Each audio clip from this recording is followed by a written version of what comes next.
Hey, what's up, everybody? Welcome back to the AO podcast. And by the way, it's Michael here. You had to interrupt me like that. Well, you didn't even introduce us. I was going to fucking introduce you like literally in a split second. But anyways, welcome back to the AO podcast. This is episode 29. And boy, happy Thanksgiving. Thanksgiving is on the recording of it. Yeah, so happy Thanksgiving to everybody. Mm-hmm. We're actually recording this on Thanksgiving Day. You know, fuck Thanksgiving, but like happy holidays. So to anybody that does celebrate, happy Thanksgiving. But boy, do we have a lot of shit to unpack in this episode. But real quick, before we get into anything, make sure you guys follow us on Instagram, Twitter, and we actually was it Brisky? What? What's it called, Brisky? Shut the fuck Brisky. You're still thinking about fucking briskets, dude. Shut your fat ass up.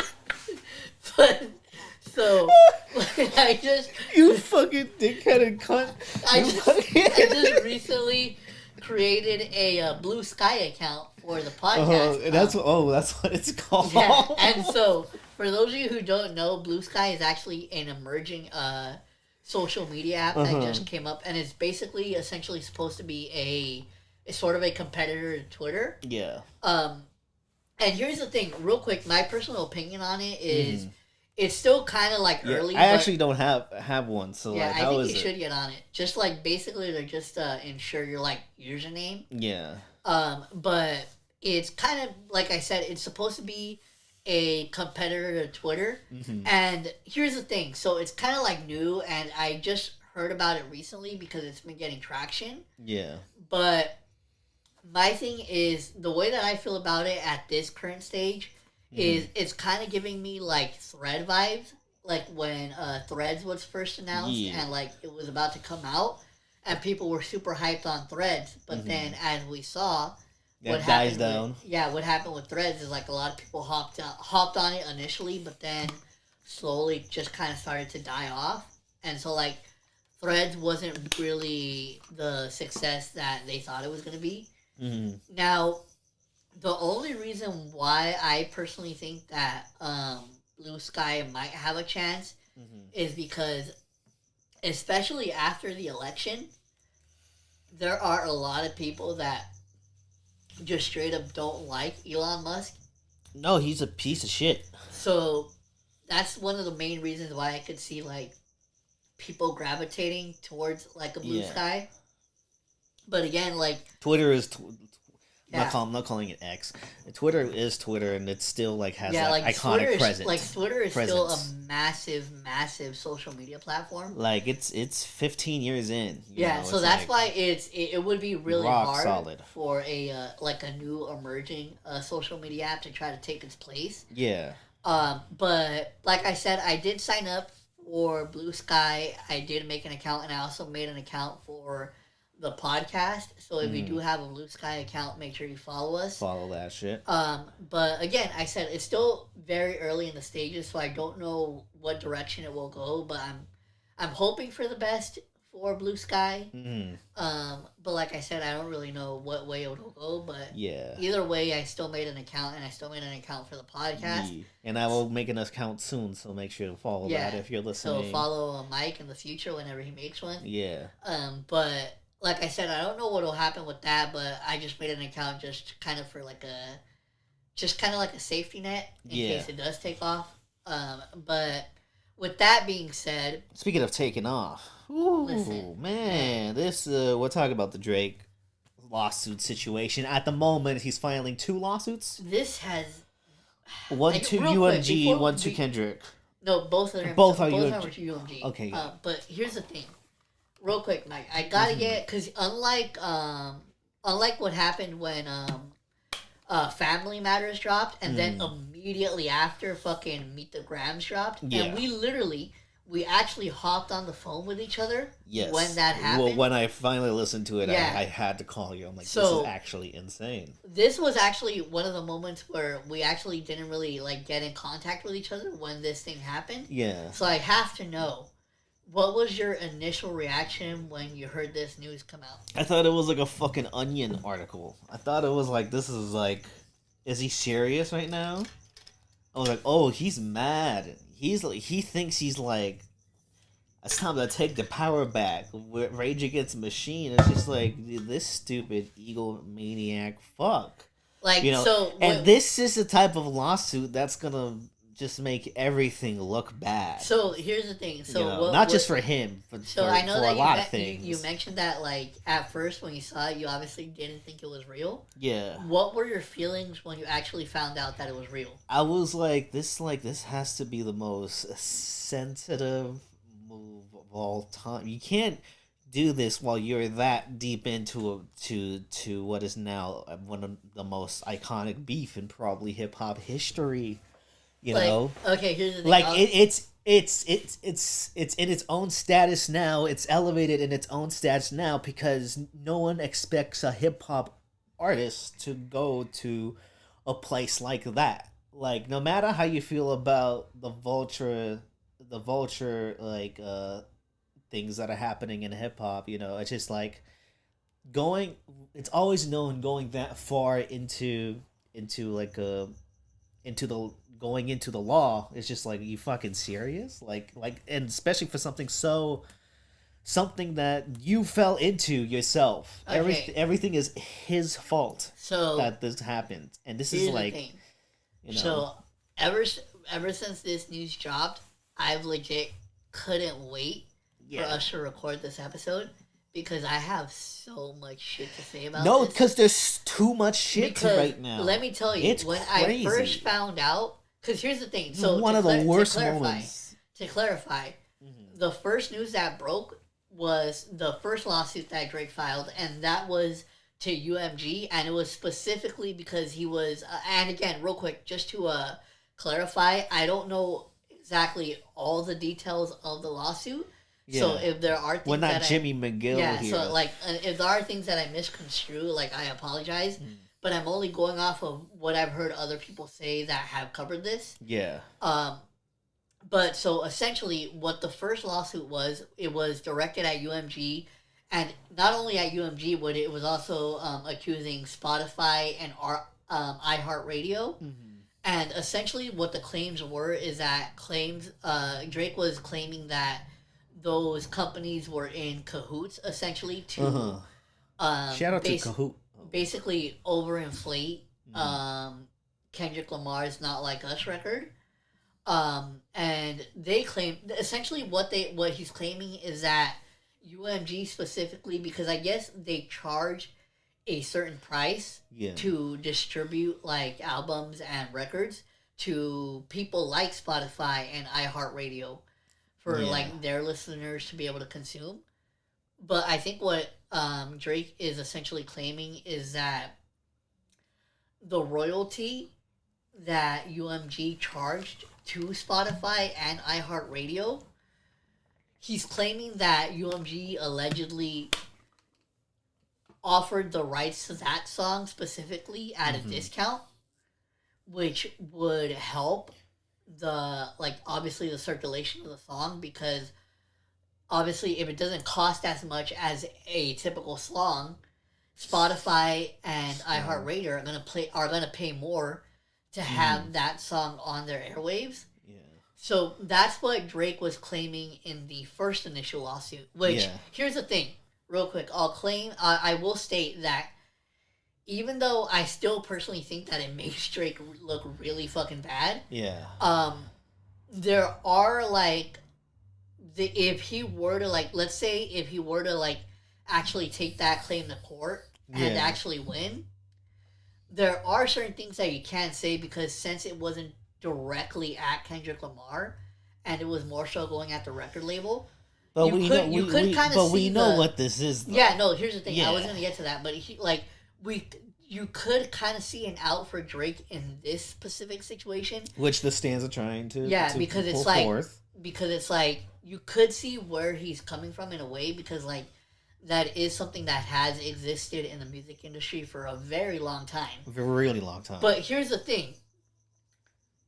You can't fucking sue someone for something that you've literally benefited off for fucking years. Ever since he started, he benefited off this. Well, even though he had to work really hard in his early shit to actually prove he was a really good rapper. Which if you hear like the comeback season, that shit, it's got Fonte on it. You know that shit fucking smacks. You know it's just like, but like But it's like this situation is like you clearly studied this shit and you still went forth into this action and like no matter what try to angles you try to pull forth for the defense, we know why he took the action. Yeah, but here's the thing too. We know it. The thing that blows my mind is the fact that he's actually going against his own fucking record label.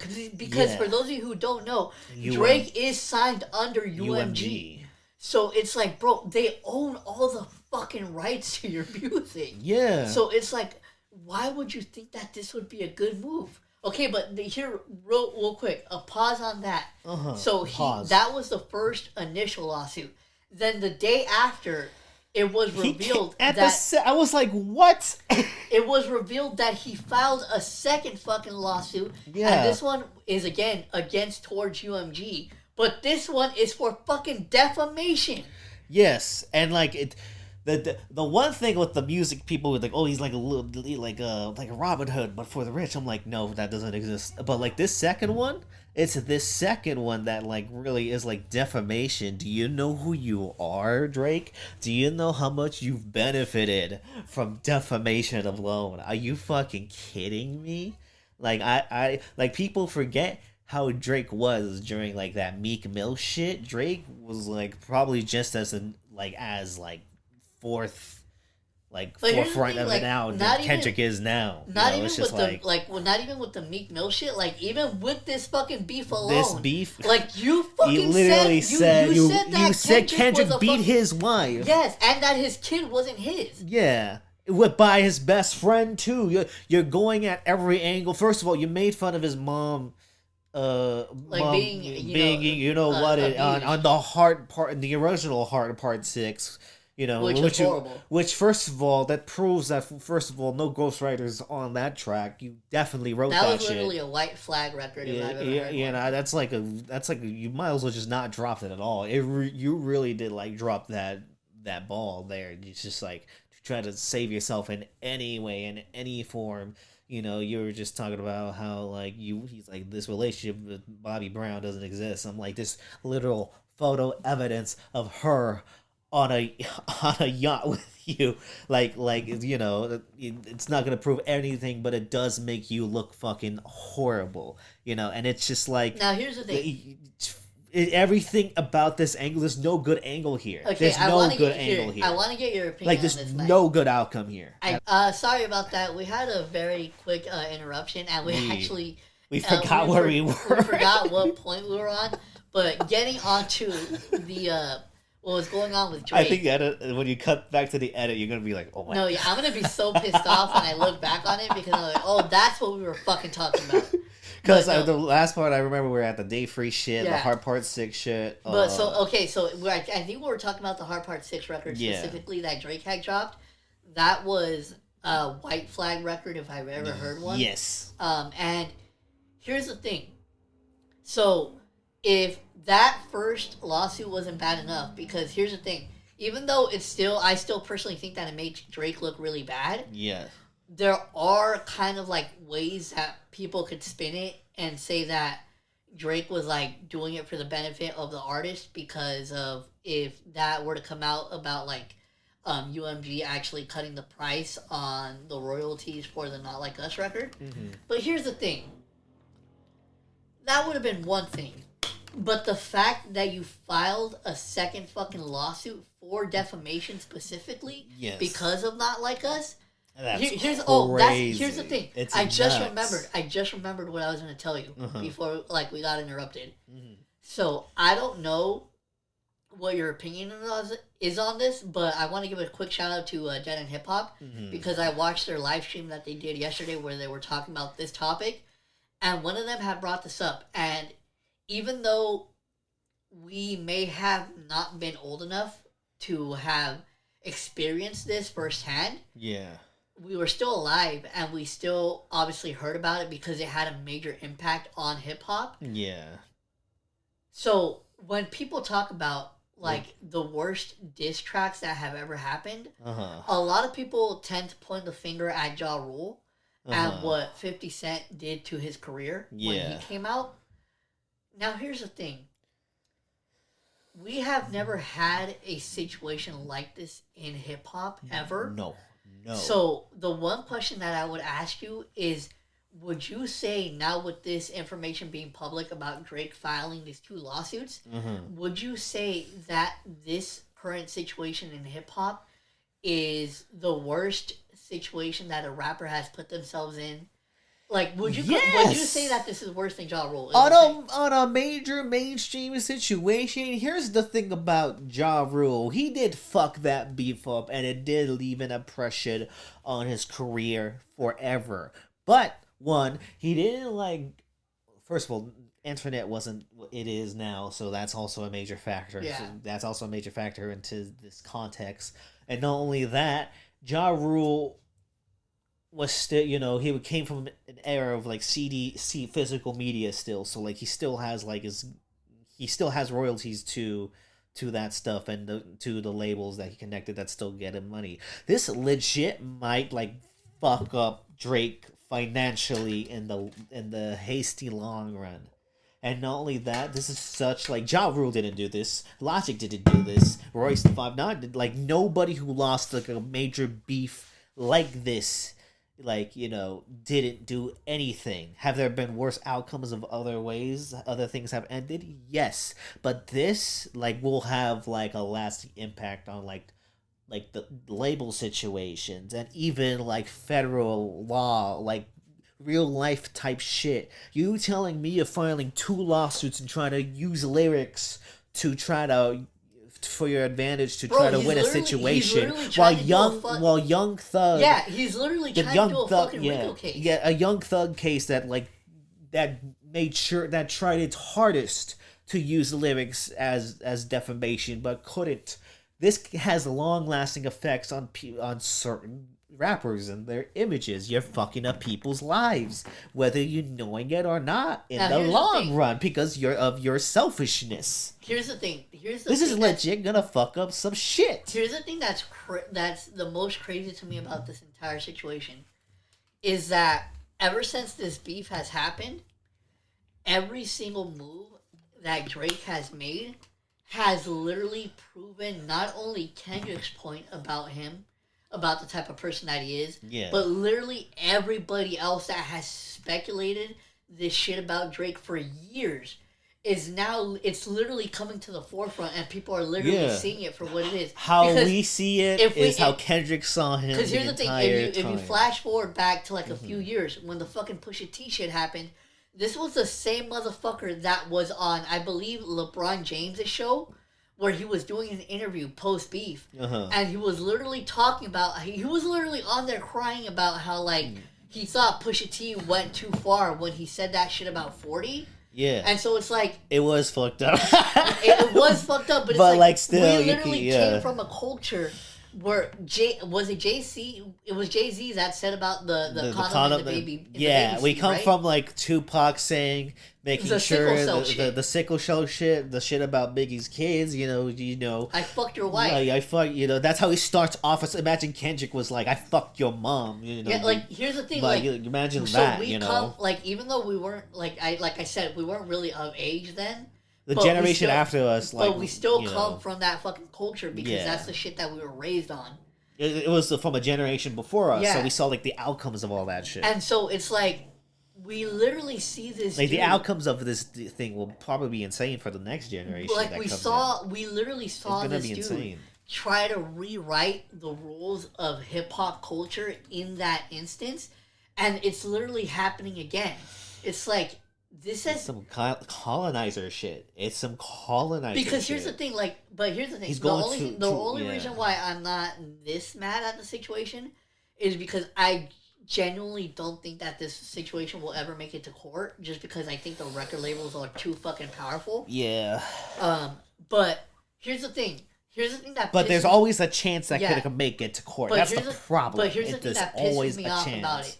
The thing that pisses me off is specifically having to do with the second lawsuit specifically, because it's like if you're suing somebody for defamation over a diss track, let's say if it were to make it and to it's court, got like fucking Source, DJ Academics, but and let's Hacker. say, but let's say if it were to make it to court, Yeah.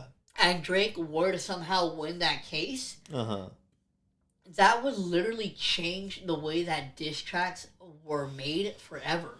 Yes, it's very I feel like Drake doesn't even know what he fucking started. Like I don't think Drake realizes like that the outcomes that if these actions go forward, it's like it can lead to like some deafening like fucking like 1950s strict type shit, it's like so fucking like it's a little baffling to think about, and it's a little baffling. Other genres probably like do this all the time, but like with hip hop specifically, like that's so looked down upon that people wouldn't, only people who like they would, are not nobody part would of dare that. to do that. Yeah, no one would do that. No one would do. Not even the worst rappers of all time, would do something like this. But Drake, one of the most popular artists who's benefiting from the thing he's accusing, is filing a generational making lawsuit. If it does go to court, that means a lot of people across all the coasts are gonna feel the outcomes of that if that goes forward, and a lot of people will be mad at Drake if it comes forward. I think he just put himself in a very damning and at worst maybe dangerous situation. Like there's no positive things that could come out from this. There's no positive things that could come out from this. Because the one thing that I am curious about is after this whole situation like kind of blows over, I'm curious to see like what features Drake will get out of it. Because here's the thing, he's gonna get features. Yeah, like I'm sure he will get features, but I'm like curious to see like how many people will be like, nah, like dude, I can't fuck with you anymore. Yeah, maybe Kanye. After he wasn't gonna get a Kanye feature regardless. Shut the fuck up. Well, I need him on Vultures 3, man. But here's the thing, that this literally seriously impacts Drake's fucking career, dude. It impacts hip hop as a whole. It's like I can't. I feel like I'm repeating it, but I feel embarrassed to be repeating. I don't think he knows what the fuck kind of fuck shit he really did. Like he knew, like, and it all just stems from himself. He's going through the 9 circles of hell, but like he's voluntarily going through it without no guide, and he's like fucking, what did FIFO say? He's like he's sliding down in hell with gasoline jars. Gasoline jars. Well, first of all, creative image. I would not. Like he's literally going to the depths, He's but gonna, wait, you know what? Real fucking quick, now that you mentioned it, I want to give a quick shout out to FIFO of Dead End Hip Hop, because I want fucking funny. No, but here's the thing. I want to say it was when they talked about the Drake and Pusha T beef. Yeah. They had made a video about it, and I think it was in that specific video where I believe it was FIFO that had mentioned that Drake, like because I think somebody had brought it up. I can't remember who brought it up, but FIFO had mentioned that he believed that TDE was the only entity that Drake didn't want any fucking problems with. No. And now we see why. Yeah, no, it's like, because they come, all of them come from that, like, that gutter roots of fucking hip-hop and shit, and they've expressed them, they did a lot of things that they all had to go through to get through there, and stuff, especially with someone who is as honest and outward as Kendrick. Say what you want about Mr. Morale. No other rapper would as big as him would even go to the lengths he did with like Morale. He literally made himself vulnerable to really like fight. To really like he's like, I'm gonna just cleanse my spirit real quick, but then I'm a fucking like I'm a attack when I attack. Like I think like it's. Crazy to hear, and all because like Birdman didn't pay Pharrell 20 years ago. This is an action that is caused from a 2-decade beef. You know what? Now that you brought that up, it literally makes it kind of hard for me to make the argument for a more crazier beef in hip hop history. Yeah. Because here's the thing. for those of you who don't know, again, No, this is not goes, a beef that just happened. This is literally stemming from multiple artists through multiple generations of hip hop from the last 20 years. You know, from Birdman, Lil Wayne, Drake. Like, this is literally goes all the way back to freaking Lil Wayne having a problem with the fucking clips and Pharrell. Yeah. You know, it was like, oh my god. What was the song? Mr. Me Too. Yeah, it was Mr. Me Too. Yeah, oh my god, that shit is so fucking. Oh my god, if y'all know, Hell Hath No Fury, one of the top 3 hip hop albums of all, like for me, like that shit is all the beats smack in that shit. Yeah, no, but like but that album came out in 2006. That's a long time ago now. That's almost 20 years, and they were talking shit about and then they just generational and like, you know, Kendrick is cool with both Pharrell and Pusha T. Pusha T actually like posted a story about the album, you know, congratulating him and stuff, you know. So like, you know, and like we'll get to it because that album review is gonna be like, the more we talk about this, the more I really want to get into the album. You know, but like it's just like all this is stemming from multiple like artists through multiple like there's longevity in this fucking beat. No, and it all led to this, and it's like, wow, you should have just paid Pharrell. You should have just. First of all, it was like you kissing Lil Wayne like that is a little. It was, you know, change that and then go back in time. Don't kiss Lil Wayne like that. It's a little too intimate. And then go pay Pharrell, please. Like, cause like, geez Louise. No, but yeah, just to like wrap up this specific topic, you know, because we only have like, I think as of right now, I think these are only claims that Drake has made. I don't think actually I don't think like any official paperwork has actually been filed yet. No. But I am curious to see what the fuck is gonna happen with this situation, just because it is so fucking insane and it's something that we've literally never seen before. Yeah, so it's a little like, ooh, that's a new thing. What I never thought would happen.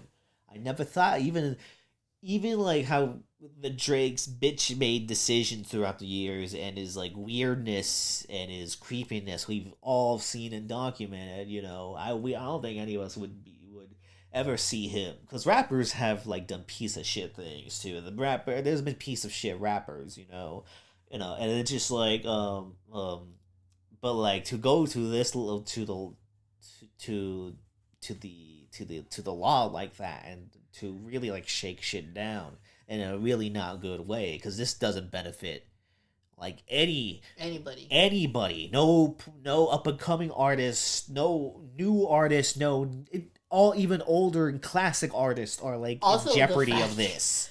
Just the fucking fact that he had the balls to go against the fucking record, like, you know, the thing that constantly is on your side. Even though Drake is a global megastar, he's not bigger. Dude, they own multiple stars. For those of you who don't know, they own multiple stars. UMG alone owns about 30 to 40% of the fucking music industry. All of them. Like, it's just like your favorite star is probably owned by UMG. You know, it's just like, yeah, Drake's, like you said, Drake's like a big mega worldwide sensation. But the label owns multiple of those. What do you mean? Like, what do you mean? And they were by your side this entire time. Yeah, were fucking eating good off of it. They realize, oh, this beef is making us some cash. You know, it's like diss his wife, diss his best friend and his child, you know, and his mom for no reason, you know. Like, bro, in the fucking defamation lawsuit, he literally said that he claimed that UMG was aware of the content that was in the song. No, and they weren't. That he thought that they could have fucking prevented it from coming out. Yeah. He was trying to literally stop Not Like Us from coming out. Yes, it's like, because he realized when Kendrick dropped, like, he asked for this. He wanted this because he thought he was tough shit. But no, he's a big fucking goofy baby. You know, fucking in his diaper, shitting himself and crying and fucking. That's a weird fucking image. But no. But it's nuts. The more I talk about it, the more crazier it seems. But just to finally move on from this topic, man, this is. I legit can't believe that we're even speaking about something. Let's see if it goes further. I'm curious to see what will happen with the situation, but Beside that, We will be here. There is something else that happened, and that is that Kendrick Lamar Dropped the fucking album. dropped a surprise album called GNX. Oh, like I woke up. I was like thinking. I text you first, right? I was thinking. I woke up. I legit woke up thinking. I was like, I'm gonna listen to not like us again to like get myself going. And then I see your text. Wake up, see your text, and he's like, no, fuck it. Is like, there's not a drill. Kendrick Lamar dropped an album. I'm like, there's no fucking way. I'm like, I look on Spotify. I'm like, jaw dropped. I fucking put get on my speaker and just played that shit through, and I was like, yeah, that's crazy. We got this album. Not only that, it just push comes to shove of just like Kendrick just coming in, reigniting shit because he's always causing shit when he drops now. He's always causing shit. He's always, and I think this really proves his place in hip hop as like someone that really can't shake shit up. That can't like really just. First of all, it's going. It's like it's popping off. You just hear it on the streets. I've heard it multiple times on campus and where we live. It's pretty fucking crazy. LA, we're near the LA area. I come from a certain point from LA. Like, so it's just like, oh, we eat, especially the Mexicans. So real quick, before we actually get into like all the tracks on the album. Yeah. How'd you find out about it? So I found out about it because, before he had dropped the album, he actually dropped a teaser, and so at first I thought it was just gonna be like a teaser, but then literally like 10 minutes after I saw the teaser, I saw that an actual album had dropped. Yes. And at first, I'm not gonna lie, I was kind of pissed off because I was trying to listen to it on YouTube Music. Yeah. But I had seen that the album wasn't fucking on there yet, so then I tried Spotify, and then I saw that it wasn't on fucking Spotify either, and it was literally only on Apple Music initially. Wow. And I don't have a subscription to Apple Music anymore, so I couldn't fucking hear it. And so I was kind of pissed off, but then that's when I saw that he had posted all the tracks on his YouTube channel. So I just decided to listen to that. Oh, I think I listened to about 3 tracks out of order. But then after I listened to the 3rd track, that's when I saw that actual album had dropped on YouTube Music. Yeah. So I started listening to it from like beginning to end. And real quick, before we even get into the album, there was a question that I had thought of last night that I think for a long time it was kind of something that people had speculated, but I don't think there was ever really like enough merit to actually say it. But now with this album, and not only that, but all the things that have stemmed from this Drake and Kendrick beef, would you be comfortable in saying that the way that older generations speak about like people like Tupac and Biggie, I feel like in the future that's gonna be Kendrick. That's the way that we're gonna speak about Kendrick. I mean, he kind of was already now. I think Good Kid, Mad City alone really I really think about the impact of that album specifically too.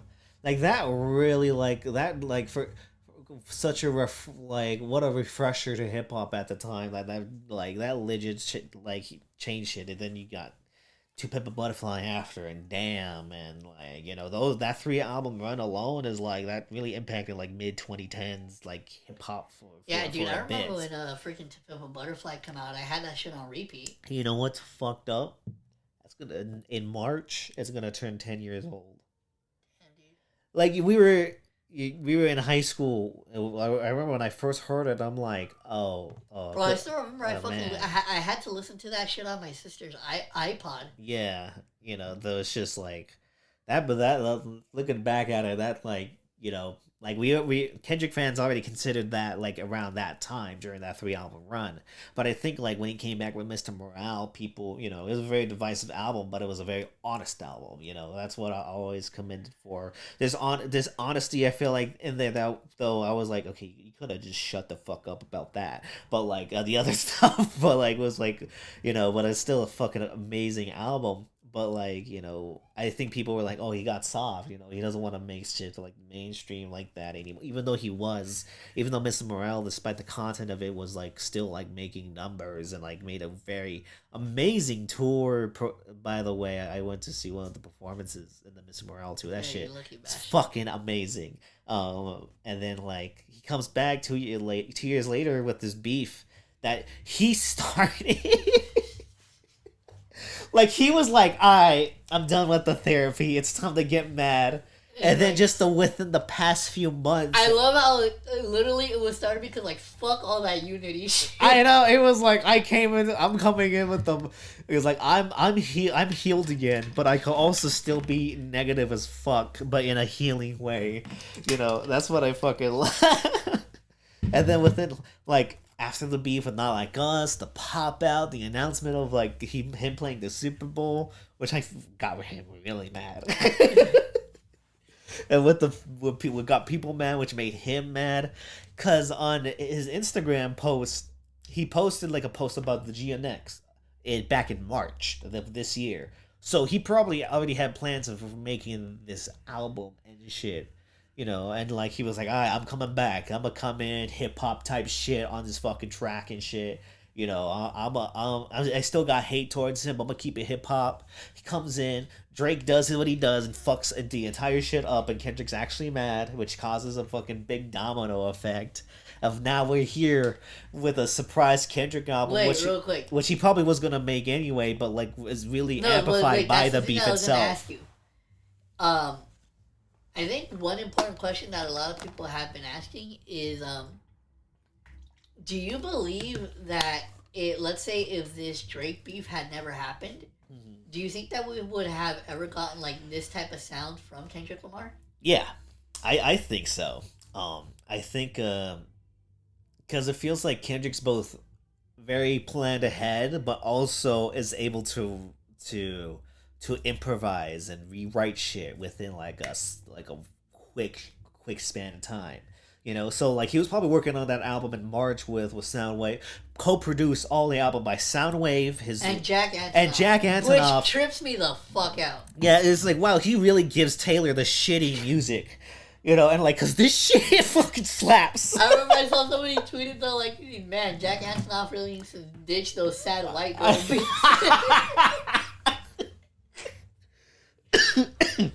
I need him to work with every West Coast artist of all time, and including me. And it's just like, I'm like, well, it's just like what my partner also said is like, well, if he's making music for the artist, it's like the artist's job to not make it shit, So like she, so that speaks more on Taylor than Antonoff, but we don't have to get into that because those Swifties be fucking no. Those are fucking wild. I've seen them firsthand. I've been to those. There was a fucking line for people to take a picture in front of a fucking Barnes and Noble that she farted at or something.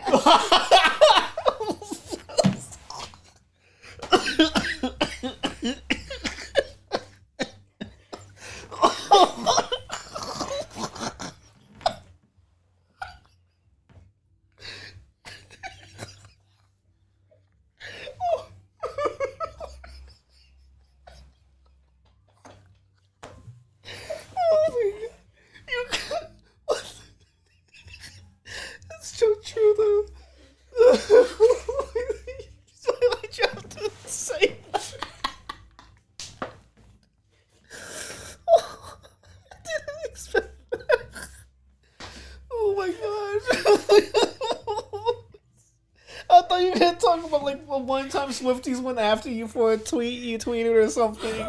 Not like that's not a confirmed thing. But it was we're making accusations. Yeah, something happened at Barnes and Noble where they felt like they had to take a picture in front of it. I don't know what it was for. That is some white girl shit, though. You're like, oh my god, Taylor's ass air is fucking floating through here. Next to the Junior Ito section. Oh, fuck. Oh my god, but like, our point is they're crazy. But like, yeah, this this album without you fucking caught me so fucking off guard, dude. Oh my fucking god. Oh my god, shit. But no, oh man, but co-produced by Jack Antonoff. Yeah, that shit was wild. You know, I'm not kind of surprised because one of Taylor's other, I'm not the 15 shitty albums she dropped this year, but like one of the, I think the Taylor album that came out last year or 2 years ago. She made an album that was like mostly. Was it the one where she like it Midnight like something? Her like in the woods or some shit. It was like Midnight something. I don't think it's the Woods one, but it was like a lot of the tracks were produced by Soundwave of That's TDE. So like probably that connection just connected to the Kendrick Lamar, and now Bro, we got the fact this. that like Kendrick Lamar Makes and sense. Taylor Swift are cool like that is fucking That's crazy. really funny, and like they're always supporting each other too. Like he redid a verse on her album, the Bad Blood remix. Oh yeah, he did. He redid it. He literally she redid that whole album. Yeah, and then she's like, "Oh, the fact that he has more respect for Taylor Swift than Drake is so fucking funny." He's like, she's probably like, "Yeah, that white girl hustles." You know, it's just like fucking. You know, it's just like, so it's just like kind of crazy, but like, yeah, co-produced by Soundwave and Jag Antonoff, and like.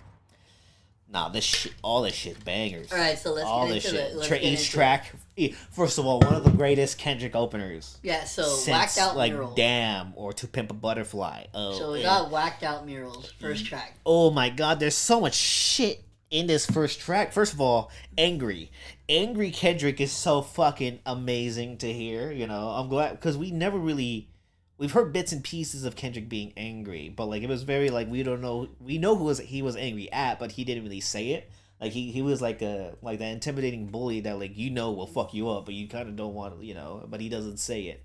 But here it's just like nah, he's naming names, he's hateful. He's like, you know what, this is why I fucking left Earth and like made Mr. Morale because I remember when I came back, I needed that therapy, but like I guess that but like it's just like y'all still piss me off. Y'all still fucking say shit. So let's talk about probably the most damning bar of that track, which is when he finally responded to it's plural Lil Wayne situation. Yeah, which oh my god, that Lil Wayne. Oh my god, and like the fact that it's been like rumored that he went in a booth and recorded something. Yeah, that is I'm just like, come on, because like Lil Wayne is still like. Yeah, here's the thing. Lil Wayne is still the GOAT, but I don't want to see him go out like that. No. This could actually like if it wasn't Pharrell or Pusha T or any of them, it will probably be Kendrick.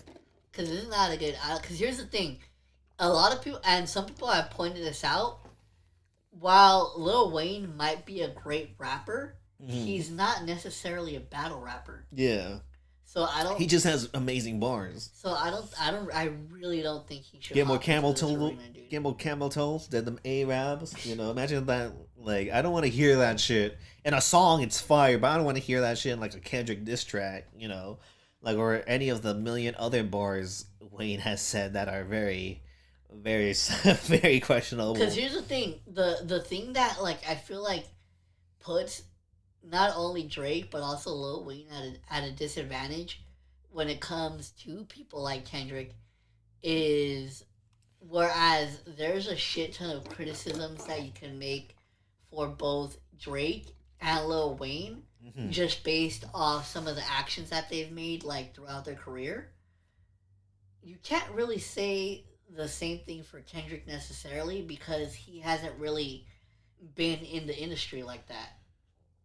So unless there's some shit that happens like behind the scenes that we don't know about, that Lil Wayne is like privy to, I don't really see what shit he can really say against Kendrick. Yeah, I just like I don't know if you saw it, but I was like staring into a distance and I blinked. Like you saw that on the camera. I'm alright. I just thought of like. I just literally blanked out for a moment. We smoked a lot before the podcast too. By the way, listen, it's Thanksgiving. Yeah, we're trying to be thankful for ourselves that like we're doing this so far, and not getting sued. And not getting sued.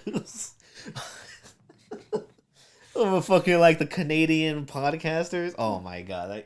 The fact he mentioned fucking academics, certain hacker, and that lawsuit's crazy. But like, I love the energy of Whacked Out Murals. And the fact that Nas was the only one to congratulate. him is really fucking damning.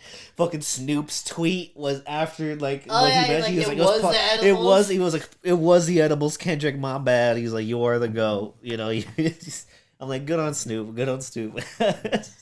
You Well, know, okay, so and that also makes sense if he was making this album. And when he made 616 in LA, that could probably make sense. Like if he was making this album around that time, hanging out with Jack Antonoff, that probably makes sense why 616 in LA was made that quick. Because someone probably in the studio being like, all right, want to make this track real quick? You know, he made Taylor Made. He probably didn't even know Jack Antonoff was probably in that fucking studio making the album when he mentioned the Taylor Made, and he's like, okay, nah. Bro, you know, like, imagine Jack Antonoff, like, just randomly being placed in the middle of all of this shit. Like, he was like, and then Jack Antonoff was like, well, I'm here. Let my white ass make a beat real quick. And he's like, damn, he's like, this is very different than making breakup songs. He's like, all I make is breakup songs. You know, and it's just like, he's like, this is different from that white girl music. Kind of like this music. You know, the fucking, he was like, I don't know about how the Midsummer looking ass fucking fans and shit. You know, Shut up. But, so moving on to the second track. Yeah, but like Whacked Out Murals, fire. Amazing opener. Fire. I'm trying to think. Shout out to the Mexican singer. Oh yeah, what was her name? It was wasn't it like Diera or it was something like Diera or Diera Barbera or something like that. Yeah, I wish but I had real quick, before we move on, yeah. I want to give a quick explanation as to how Kendrick actually found her because I believe it is a crazy ass story. Mm-hmm. So a Dodgers game, right? So what had happened is, for those of you who don't know, recently, while the Dodgers were like playing in the World Series, a very famous player from the Dodgers by the name of Fernando Valenzuela passed away. So they had a memorial for him at Dodger Stadium. And in that memorial, that singer, Dreyer Barrera, was actually hired to sing at his memorial. And while that was going on, Kendrick was actually in attendance, and he saw her sing. I can't imagine Kendrick at a Dodgers game. Yeah, and so his team reached out to her, and I believe they sent her some of the beats from some of the songs that were on GNX. And she said that she tried to sing something that would convey, like, the emotion that Kendrick was trying to go for on the album. But then, shortly after that, Kendrick actually went over to meet her, and they actually did get a picture together. Yeah. But that is just something that I had to mention real quick, because not only is that a crazy story, but it also goes to show the love that Kendrick has for LA specifically, because for those of you who are not from here, LA has a very big Mexican culture. Super big. And so for Kendrick to show love to that side, not only that, but we'll get into it later, because throughout the album there's a lot of because there's a lot of Mexican love showed on this album, and I think that's one of the main reasons that made me love it so much. But yeah, just that story alone of him getting that singer and the way that he went about getting her is so fucking insane and so crazy to me. But he makes it up for the Spanish part in Collard Greens. Yeah. Hey, fuck you. I love that shit is so dope. I fucking love ironic that how all the Mexicans are like, fuck yeah. Dude, I fucking love that verse, dude. That's like my favorite fucking verse, dude. Quieres mi culo. Yeah, that's like one of my favorite fucking Oh my god, we Mexicans do love that verse. It's so fucking fun. Because it's just all the bad words, but in Spanish it's just funny. So after Whacked Out Murals, we get fucking Squabble Up. Squabble Up. The fucking teaser from the Not Like Us music video. For those of you who don't know, this was actually a track that was teased in the beginning of Not Like Us. And we finally got the full track. We were hungry for that track. And we finally got the full track, and holy shit, empty. It delivered. Yeah, I like the track a lot. That being said, I think it is, out of all the songs here, I think it is my least favorite off the album, actually. Even though it's still a bop, I love the other songs more. That being said, at first I was like, I think it's it didn't really hit me like that, honestly, but I thought it still bopped, but like I kept re-listening to it. I'm like, it's catchy, it brings you in, it's like, and I've been hearing it a lot. Yeah, it's essentially like Not Like Us Part 2. Yeah, but like also the sample he uses, I forgot. It's Debbie Deb. Debbie, yes, and I'm just like, bro, that just not only it hits on multiple, like as a banging track. It's a old school mainstream sample that like harkens back to the 80s, you know, and it's just like you could play it anywhere basically. It's already playing in like stadiums. It's only in the fucking. It was like playing at the one of the NBA games. Yeah. It was fucking. It catches like that. So like it's no surprise that it's been like fucking banging off and shit. So it's like, but like the more I listen to it, the more fucking I can't stop listening to it. Especially that last verse he did. Yeah, and it's also the only track off the album that's gotten a music video so far. Yeah, and that music video, fire. The great references to West Coast classics in that fucking music video, and tons of quotables in here too. Yeah, it's just amazing. On. Yeah, good track. And then fucking this is what Luther with SZA. It's fucking now that's an R. Oh shit! A track so good I had a cough real quick. Listen, as soon as I heard SZA come on that shit, I knew that this shit was gonna be a hit. Bro, that sample alone is like, oh yeah, no, that's that. But you know what I found so amazing? Yeah. Not only SZA singing, but then the way that they kind of break up the pacing of their vocals on the second part, where where it's one after the other. Yeah. It's very like as the song structurally. Like really surprised me on where it goes. And if you know the original song, the original Luther Vandross song, which is an amazing sample work because it's very how they placed like the parts of the song in certain sections. Like it wasn't like loop. No, they took out parts of the song and they placed it in many other places. So it's like structurally such like a really good fucking amazing song while also being a mainstream R&B like bop. And it's like so sensual and it's so like it creates such a great atmosphere to it. That's a fucking banger. I fucking love that shit. I think that's like one of my favorite R&B like hip hop type tracks that Kendrick has done. Yeah, honestly. it's definitely a vibe. Yeah.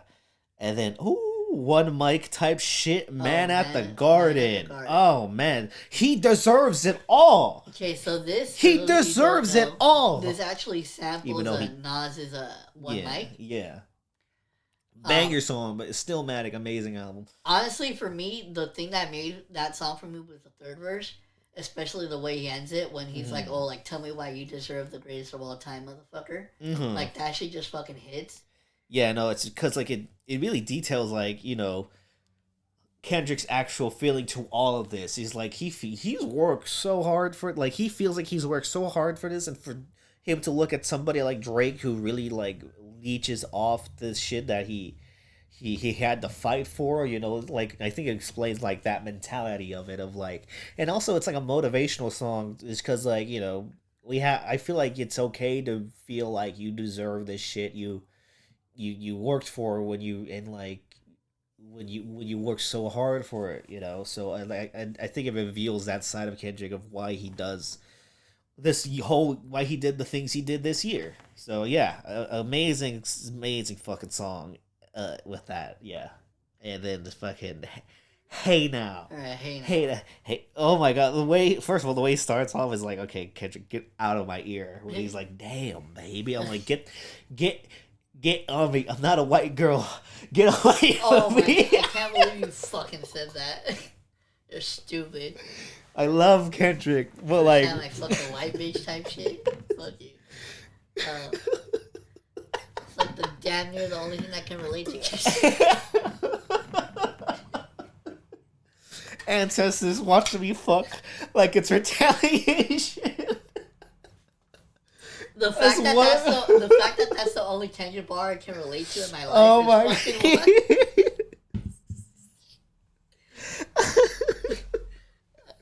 But it's such a funny people. I fucking hate people who don't like World Steppers because that shit is so fucking funny. Oh man. But no, so we got Man at the Garden, right? Yeah, no, and then we go to Hey Now featuring Naughty Six. Yeah. So that was the first West Coast feature that we got. Yes, and throughout the album he's shouting out like up and coming West Coast artists like he did in the Pop Out. The thing people were criticizing Kendrick for, he actually, does, and did on this album.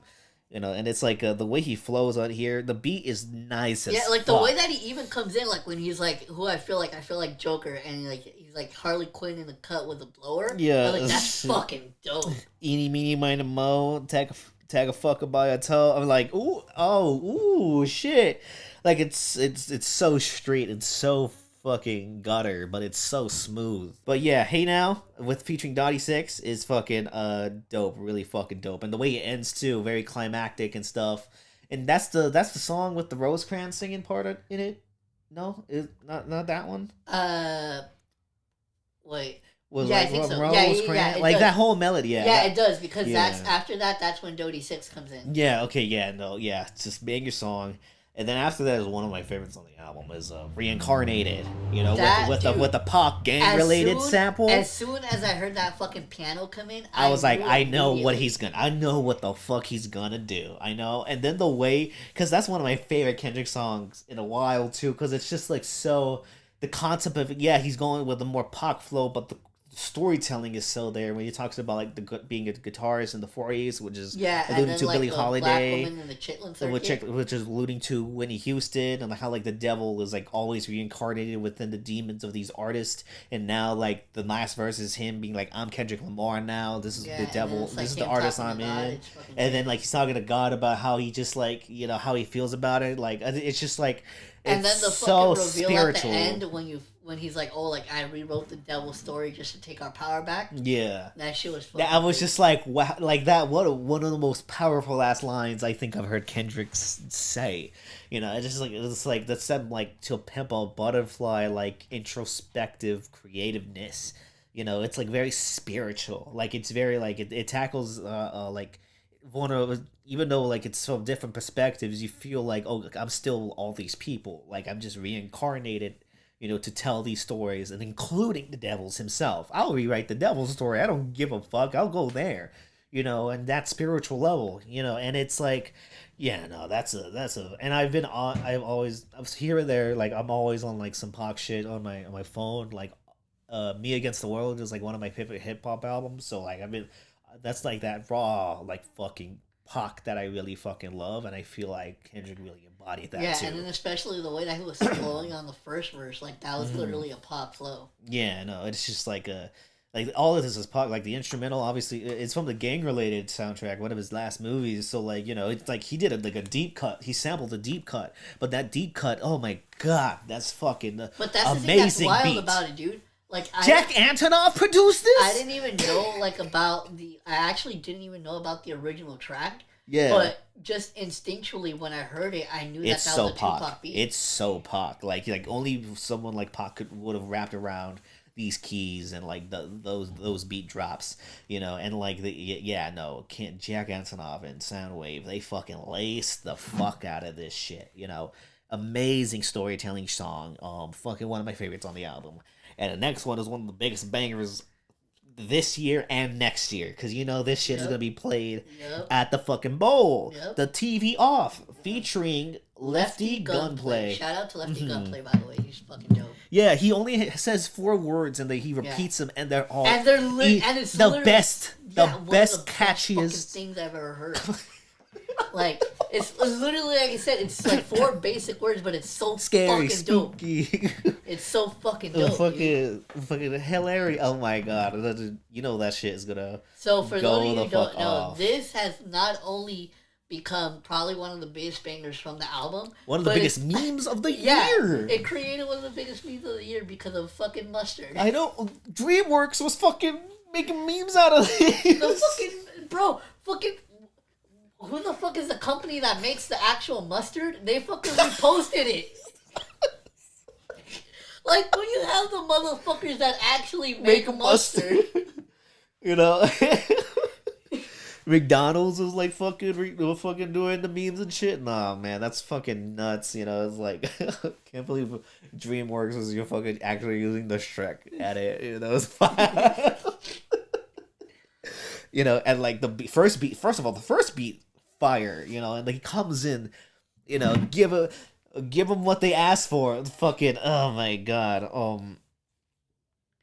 and it's like I'm going through the bars here. I apologize, but like when he's like, "This is not a song. This is a revelation of how to get a food on." That yeah, shit was fucking funny. and it's just like oh my god, and then like it's just I'm speechless because like this verse when he goes into that fucking sugar free flow when he's like this revolution been televised. Oh, I yeah. fell through with the knickknacks, and it's just like I'm like, oh my god, He's like, yeah, crash out, yeah, I did that. He really on his like DJ Quick sugar free shit here. And for those of you who love this album, listen to fucking DJ Quick and Sugar fucking Free. You know, fucking L.A. and Pomona legends. When he's like, I hate a bitch that's hating on a bitch, and they both broke. I hate a food that's hating on the food, and they both broke.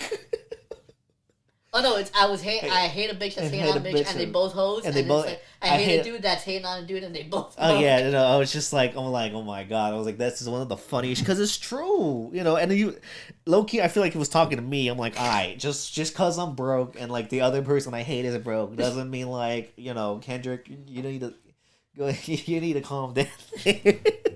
But that first part, that's 100% gonna be performed at the Super Bowl. And like that second beat too. That second beat too is fucking.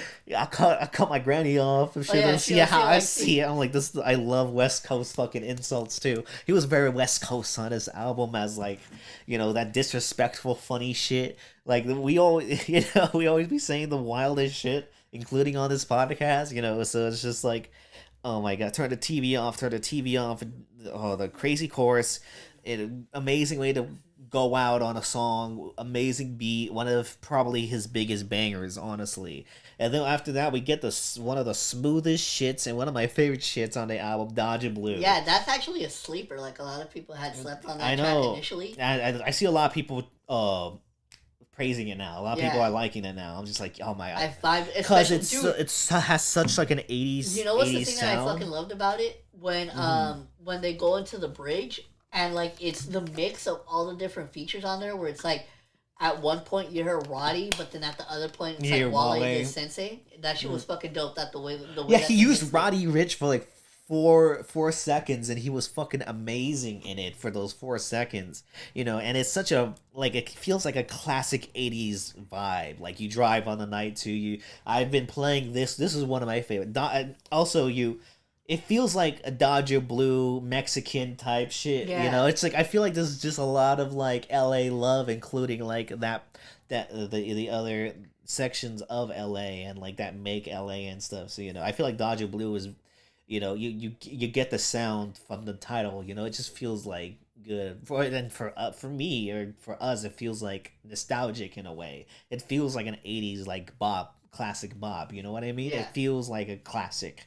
Yeah. But that's one of my favorites. That's a vibe. But he's like my neck on Tarantino, Alejandro, Spike Lee, and I'm like, first of all, I never would have thought Kendrick Lamar would be shouting out Alejandro Gonzalez Inarritu. He's like a very famous and acclaimed Mexican director. It's just like I never expected that. Tarantino and Spike Lee, I get it because they're part of people have made those references before, but like Alejandro Gonzalez Inarritu shout out, I never would have thought of that. There's people who love him and there's people who fucking hate him. I'm in both sides, but like I never would have fucking thought that. That was my fucking film buff shit for me, but like that's still like a crazy thing to hear. Right, so after Dodger Blue, it motherfucking peekaboo, and that shit is a funny ass track. Yeah, with I can't pronounce as Chikey. What the fuck?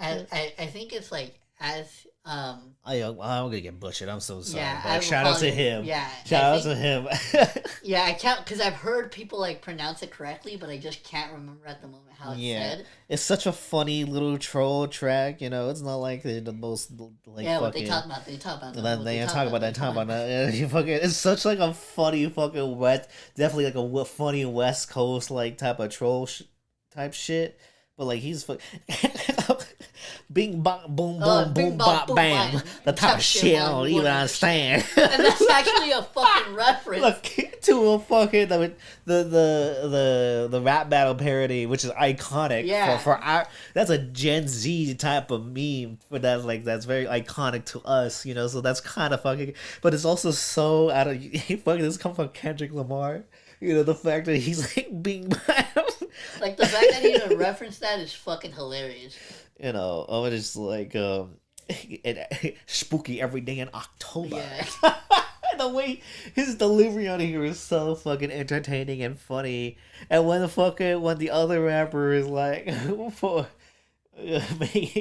talking about like Was that giving back shots. He's like, stick my thumb where put my thumb where He's like, this me and Kendrick don't look back, which questions me. I'm like, wait, is Kendrick like right there, Shut up. while he's giving back shots? Like Kendrick's like, yeah, that's how you do it. You like, you know how we did it in the We Cried Together video. That's how you like. Imagine he's like there watching. Like that's all I think about when hearing a picture that I didn't want to fucking see. That's all I could think of when I hear that bar. I hate that's the first thing that you fucking thought about. Like, I'm like, why is she looking back at him and Kendrick are there? Like, I don't want that image in my head. I hate that that's how you process that. like, I guess that's why, like I find it more funny, because, like, I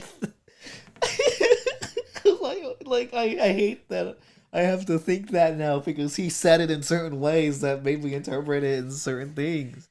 But the song's still dope though. But like, I hope y'all think about that. Fuck you. Okay, so what's the next one?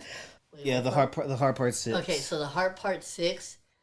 A lot of people were speculating whether it was going to be a response to Drake's version or not. No. But you know what? I knew it wasn't as soon as that fucking sample kicked in at the beginning. Very iconic sample, and it's fucking makes a great beat, and like the story he tells is throughout like him coming up with TDE, with the Jack in the Box, the Pepsis, and like Absol fumbling weed crumbs while spitting. And I fucking love the shout outs he does throughout this entire track, especially with like Absol. Yeah, like the way that he said he got inspired by him. And he's like one of the best lyricists ever. You could say something about his albums, but like when it comes to the lyrics, his pen is fucking one of the greats.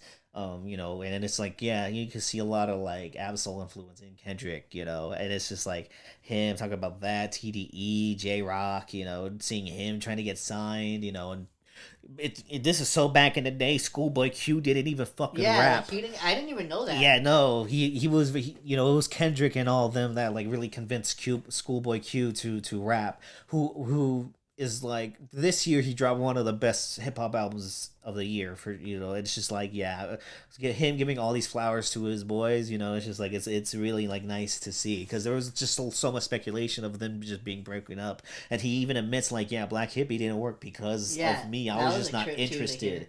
It was my fault. It reminded me of when like M said a similar shit on, I think it was a Stepping Stone on Kamikaze. Yeah, that's kind of like the vibes that track gave me. Yeah, but it's like, I do see those type of vibes too. But like, I have opinions about that track. But like, I think the great part about this one is like he admits, he's like, this is like, we could have had something. They were all down for it, but like I was focusing on other things. I think the thing that I mainly took away from that track is that even though he might not be with TDE anymore, it's much love. It's still love there. Like much love. They did not leave on bad terms. Yeah, and you haven't heard Absol.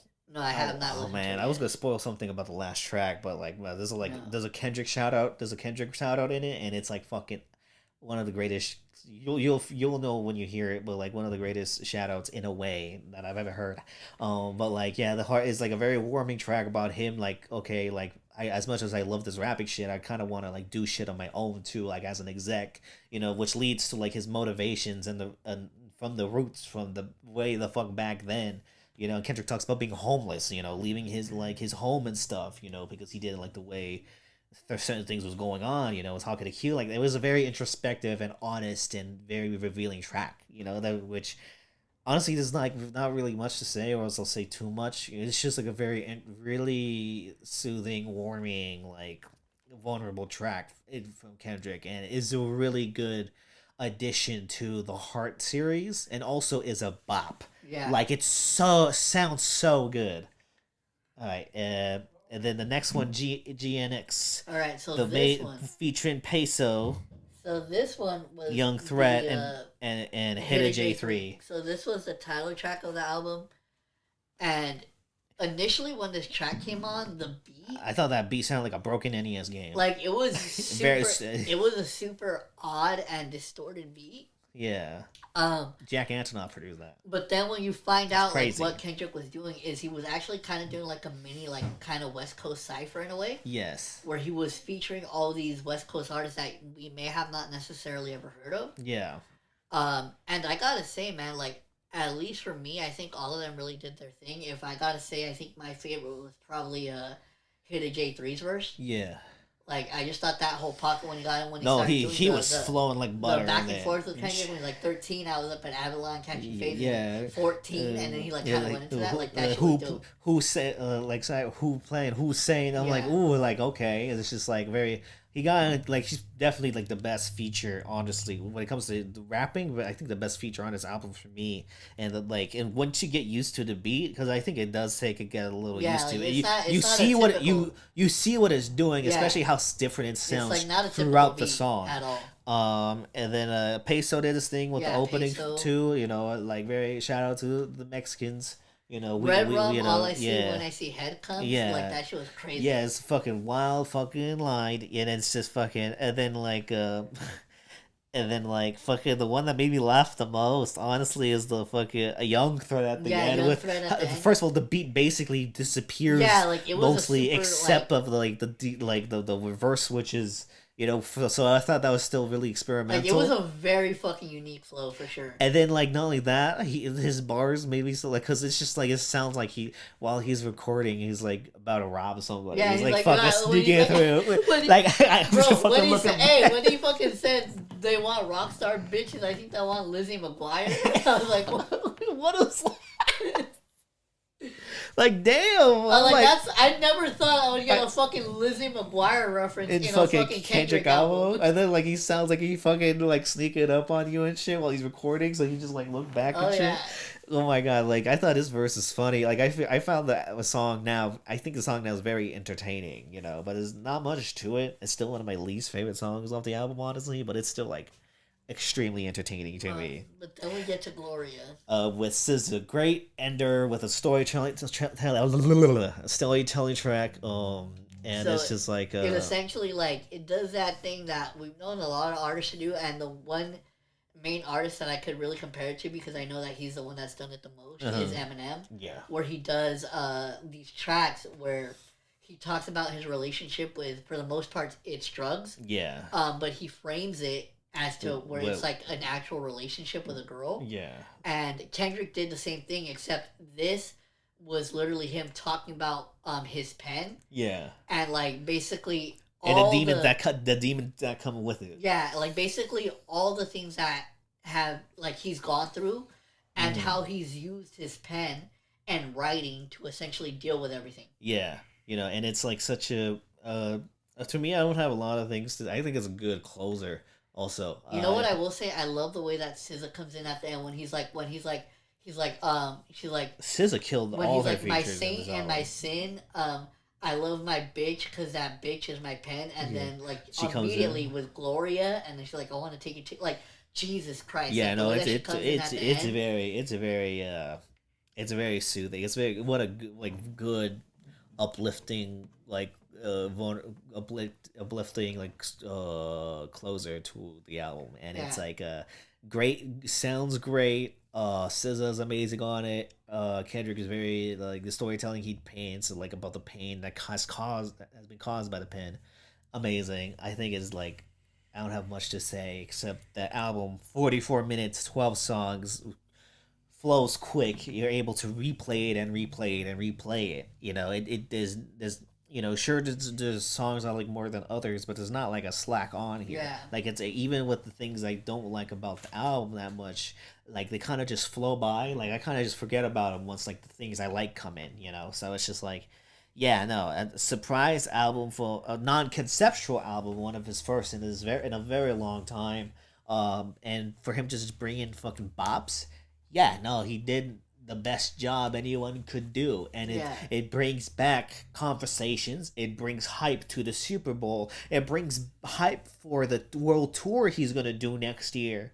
Like he's gonna conquer. Like first of all, he was already nominated for the Grammys. Dude, we have to go see Kendrick live at least once. We already saw him like get a bunch of Grammy nominations for the Grammys next year. he's only gonna get more the year after. So we're gonna keep seeing Kendrick for the next 2 years.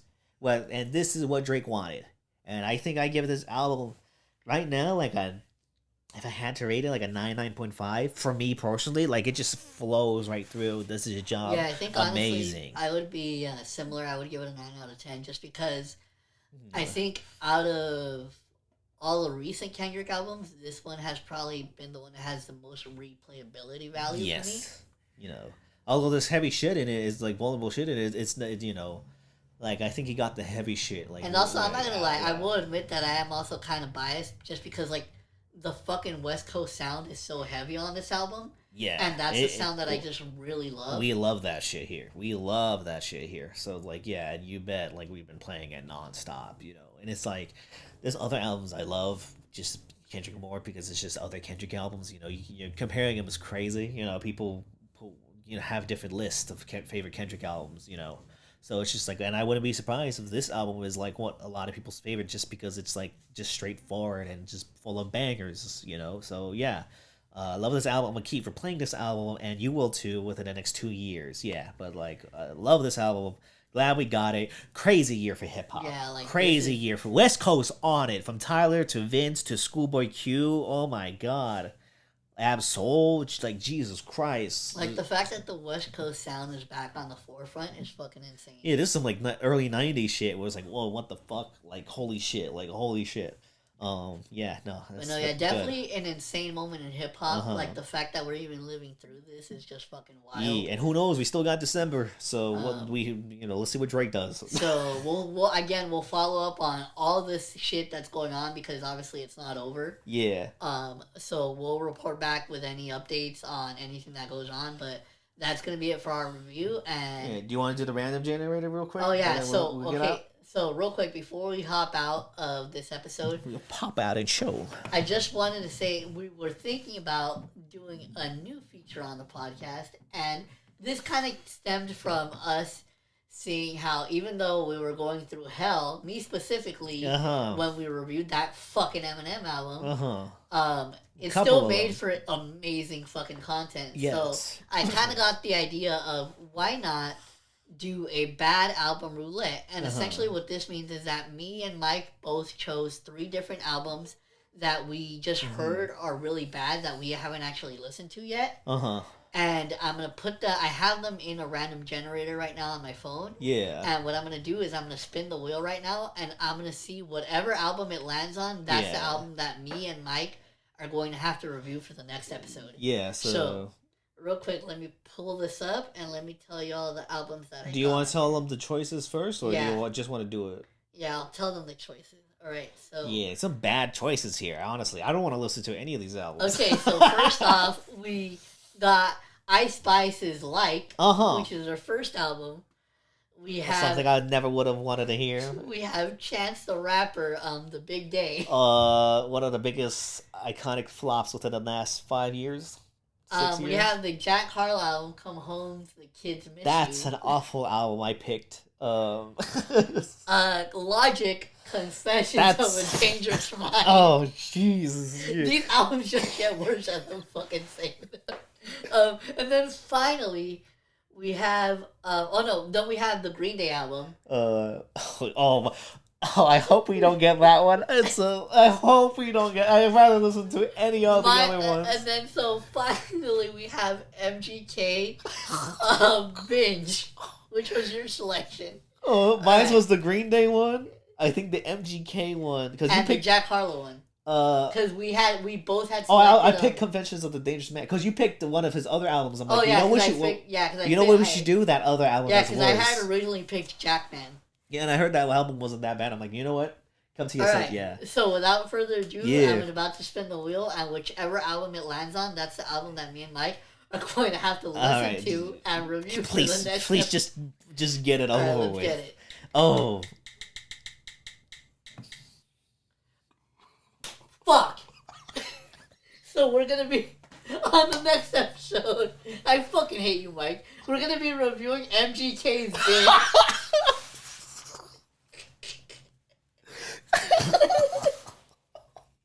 I fucking hate that you made this an option, dude.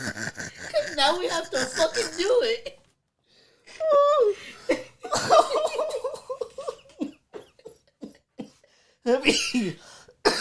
All of I literally would have preferred the fucking Chance album.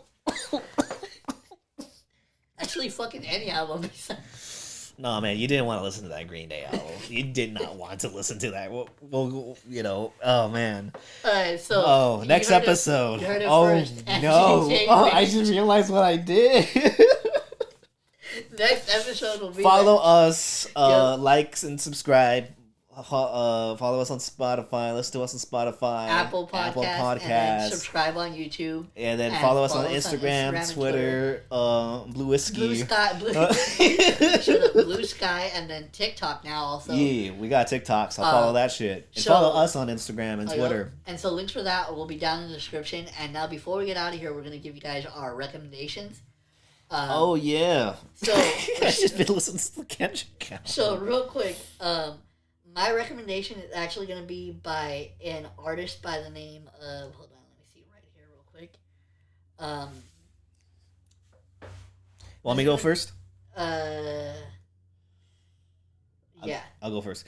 My first recommendation for you is a 80s throwback to late 80s rock, alternative rock. And that is Daydream Nation by Sonic Youth.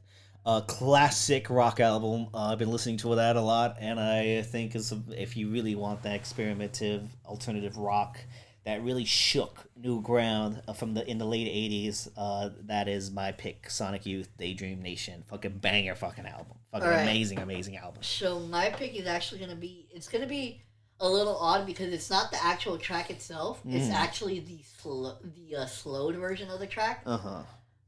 But this is by Arizona Zervas. I believe that's how it's pronounced. It's Zervas. But this is the slowed and reverbed version of it. And the song is called Roxanne. And this is just a song that I really like. I've listened to the original, and the original one is dope too. But I really liked the slowed and reverbed version of it specifically. Yeah. So again, that is by Arizona Zervas, and it's called Roxanne. And it's the slowed and reverb version of it. Yeah, and that's a hefty episode. Hope you all have a happy holidays. And next, be prepared for a MGK review, I guess. Fuck me. Oh my! I just realized what I did. That was your pick too. I know. You told me to pick bad albums. That's what you did. This is what you wanted, right? This is what you wanted. I mean, at least... Bye.